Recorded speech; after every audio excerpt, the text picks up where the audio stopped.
Lami, maligsan ta diri ron. Nay ko ligsan ka ni. Saba ka diha. Kibaw ba mo na ang ginabot kay usa ka pork intestines? Unya, iserve kuyog sa suka o bombay para masatisfy inyong panglasa.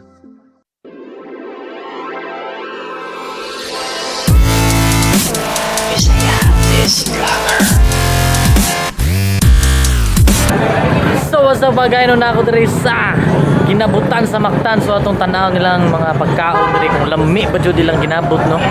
So stay tuned lang sa atong mga clips kay daghan jud. Ang ginabutan sa Mactan nag-open pag September 14, 2019. Ug kanang adlaw, dali ra kayo nahurot ilang baligya. Mag-English ko gamay ha, para ma-elaborate gid nako unsa sila. They sell food items that are collectively referred as pungko-pungko.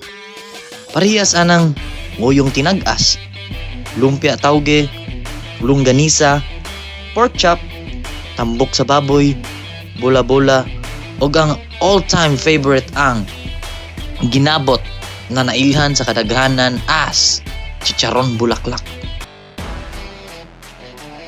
Nahimo ang ngalan na ginabutan sa Mactan, bisag naa sila nahimutang skina sa Hopsdom. Kay gusto nila i-emphasize nga they serve ginabot primarily ug naa sila sa Mactan Island.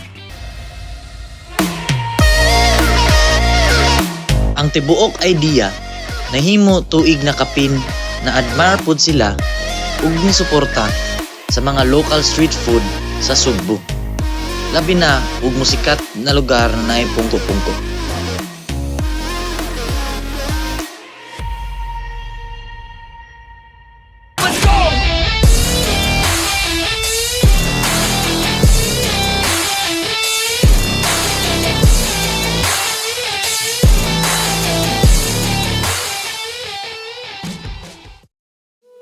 Ang ilahang ginabot, lami ug kalidad kayo. Kay gusto nila sa ilang customer, healthy ug safety ug sigurado na magbalik-balik jud.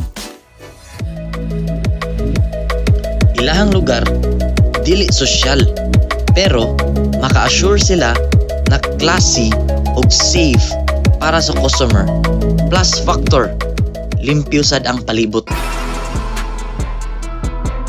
Unsa pa inong gihuwat mga gahi? Adto na mo sa ginabutan sa Mactan, located sa Skina Hopsdom, Lapu-Lapu City.